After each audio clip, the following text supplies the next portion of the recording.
Hello everyone, another week, another video, and this one is a haul. I haven't done one of these in a while. I did do a bit of damage when I went on holiday.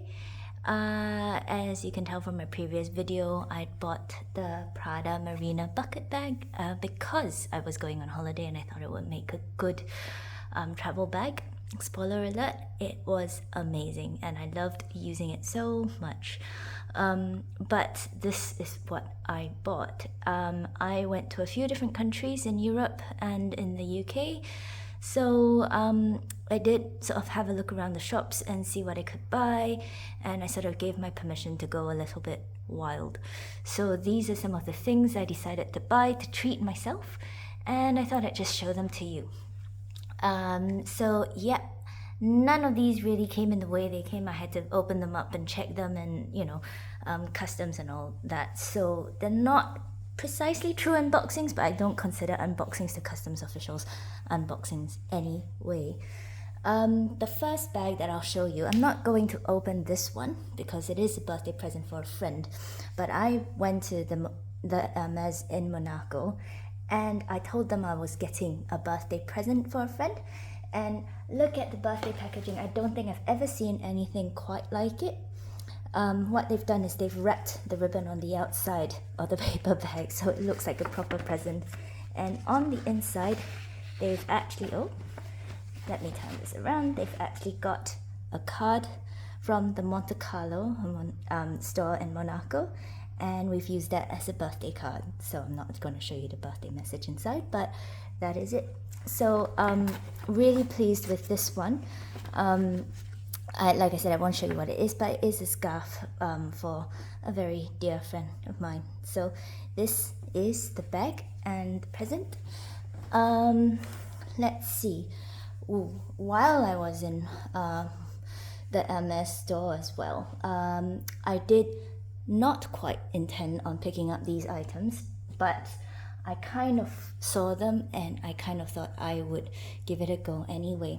So this, as you can tell, typical Twilly box, and inside is a beautiful green scarf.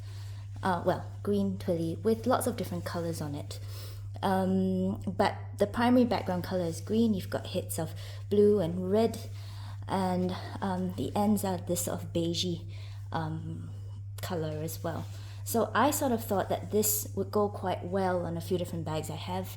For instance, my Bolide 1923 in the 25 size, that's primarily blue and red. I've got my Moina Gabrielle bag that's got a green background. I've also got my Kelly Ini taupe, so that will match the hits of taupe or beige on this Twilly quite well. So I kind of like it. This is the design called Le Philateliste du Faubourg, and I really loved it because it's got all these stamps. I didn't want to let myself buy the full 90 by 90 scarf, so I thought this was quite a lovely compromise. So that is what I bought for myself in the Monte Carlo store. The other thing I bought, and I know this goes completely counter to what I just said, not letting myself buy any new 90 by 90 scarves, but I saw this and for some reason I just fell in love with it. As you can tell, it is a silk scarf, and as you can tell from what I just said, it is a 90 by 90, but I love this color and I thought it was such a beautiful pattern.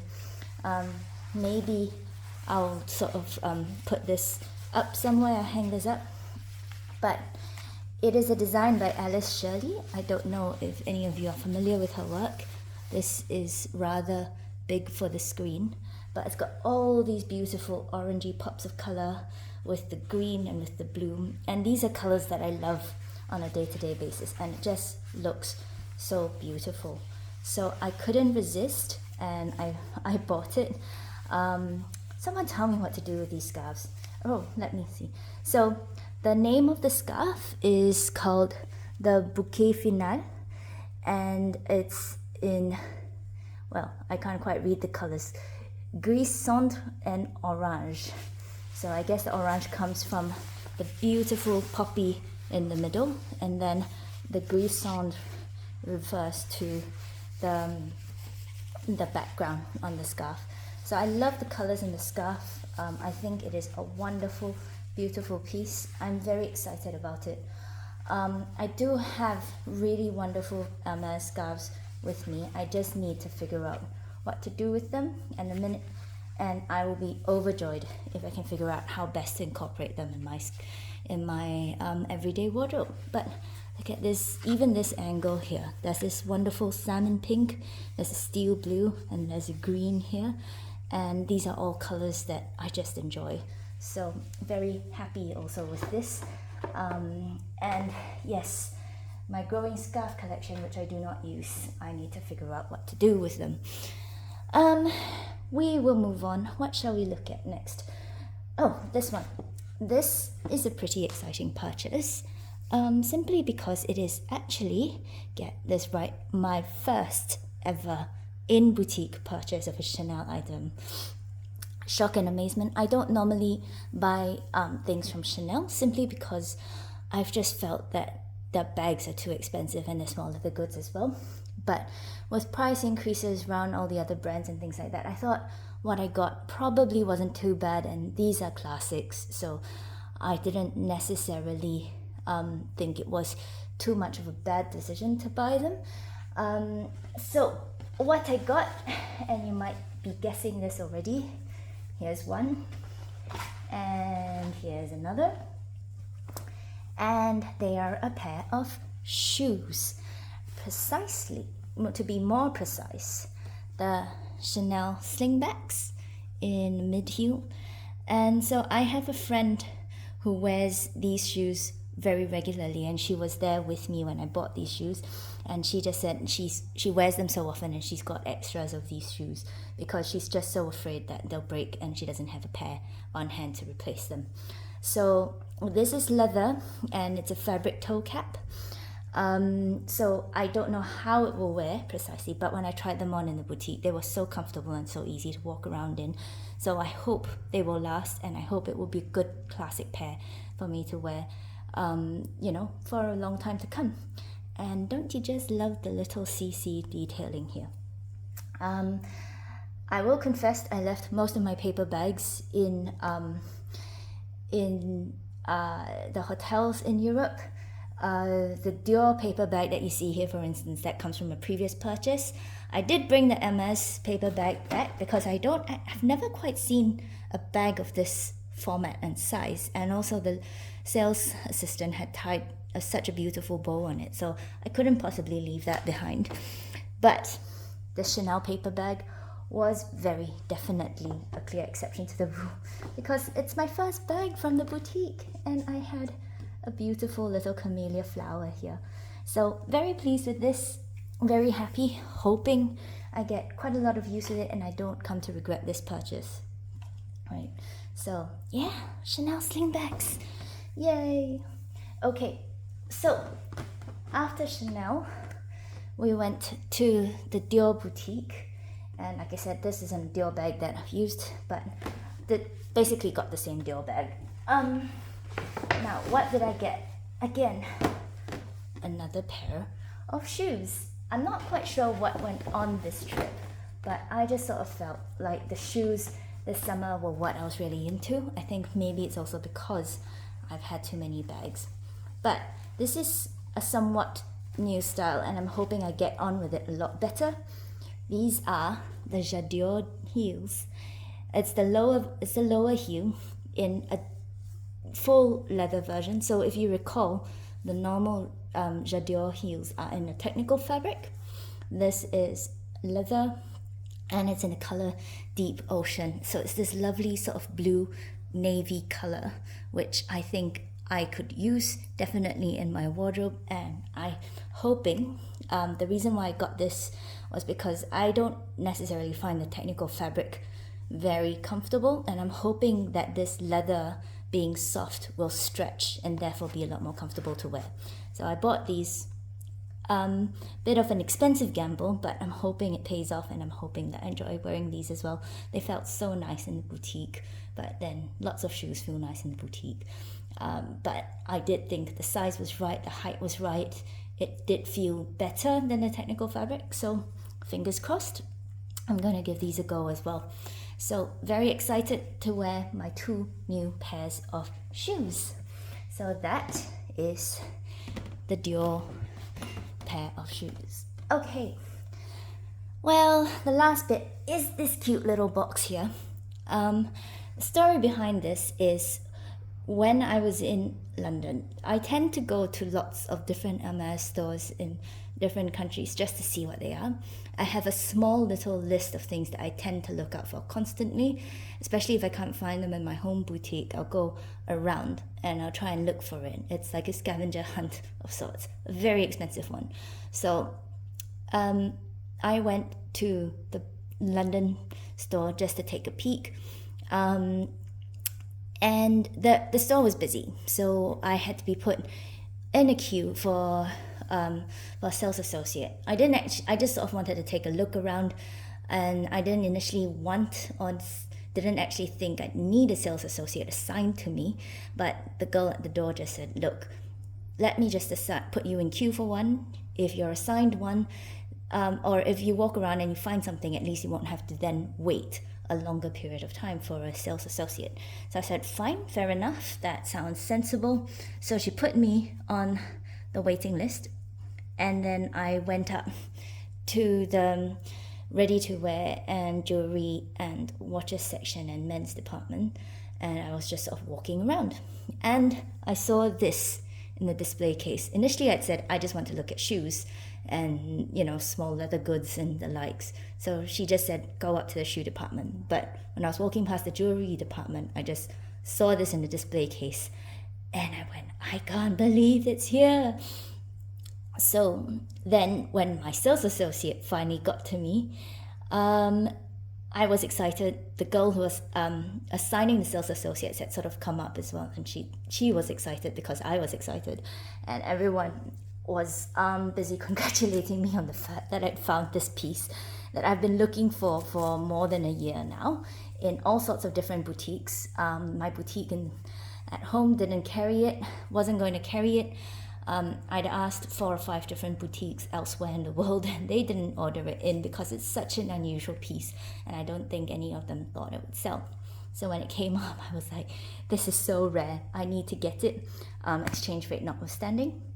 So the box opens to reveal this beautiful little ring here. As you can tell, there's 2 colors on it. So this is an unusual piece because it's let's see if it'll focus. Will it focus? It's silver, and it's got rose gold studs. So it's called the Clou d'Arche ring because it's got the little pyramids on it. I think that's what it's called anyway.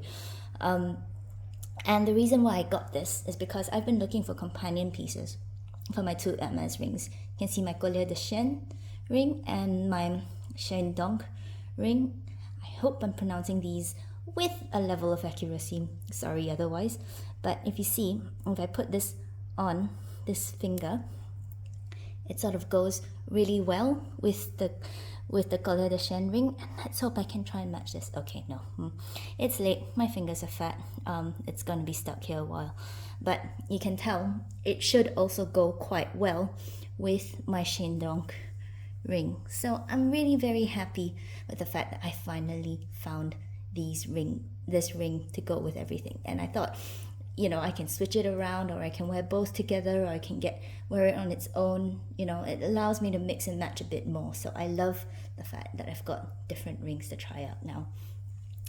So yeah, that was actually my whole purchase. Oh wait, no, there's one more. And this is a bit of a novelty piece, nowhere near in the same bracket as the previous things I've shared. It is, as you can tell from Longchamp, but it is so cute. And I went to the one in France, they didn't have it. And went to the one in London, they didn't have it, but they did say there is a pop-up boutique in Selfridges. Go look for it. And true enough, they did have this. And this is the croissant keyring. I didn't think it would be that popular. It's really just a piece of long rolled up leather to shape like a croissant, but it's so cute. And so I bought it, and actually I did start using it straight away. I put it on my Longchamp Le Pliage bag and walked around with it, which is good too, because Le Pliage bags are so popular. At any given time, you will find within a horde of tourists, wherever you are, at least somebody else carrying the exact same Longchamp Le Pliage tote in the same size and color as you. So this was a good sort of way of differentiating my bag from some of the other bags around. So yeah, that was my little croissant. I didn't necessarily buy bags this time around simply because I didn't really have the time. I wasn't really moving. I wasn't really there to shop per se. I wanted to see sights, see things, and so I didn't really buy any bags because it didn't. Bags take a bit more time and consideration, and I didn't have that. But I did get a shopping tote from Harrods. This was on sale. It was £40. That's 30%, which is still a lot of money. But this is a nice big tote, coated canvas interior, so I can bring it around. I don't know, use it to put things that might be a bit damp or wet. I just love the green and black Harrods stripe, and then there's a faint sort of white and blue stripe, and then the handles apparently are made of leather as well, so it does look quite cute and smart. So that is my bag purchase this holiday, if that counts. The other one that I got, don't laugh at me, reusable bag. And the reason why I got this was really because I love the green and white Harrods stripe to it. And I also I realized I need a foldable shopping bag with a flat base. So this is the kind of bag that opens out like so. And this bit here becomes the base of the bag. So if you put things in it, it's not going to flip over. And you can see it's just a simple bag. Really cool. Not cheap in the world in terms of as far as reusable bags go, but very, very fun. I'm very pleased with it. And so, yeah, can't wait to start using all of these even more and appreciating what I've got. Look at this wonderful mess. I'm now going to go and tidy it up. But I hope you enjoyed it.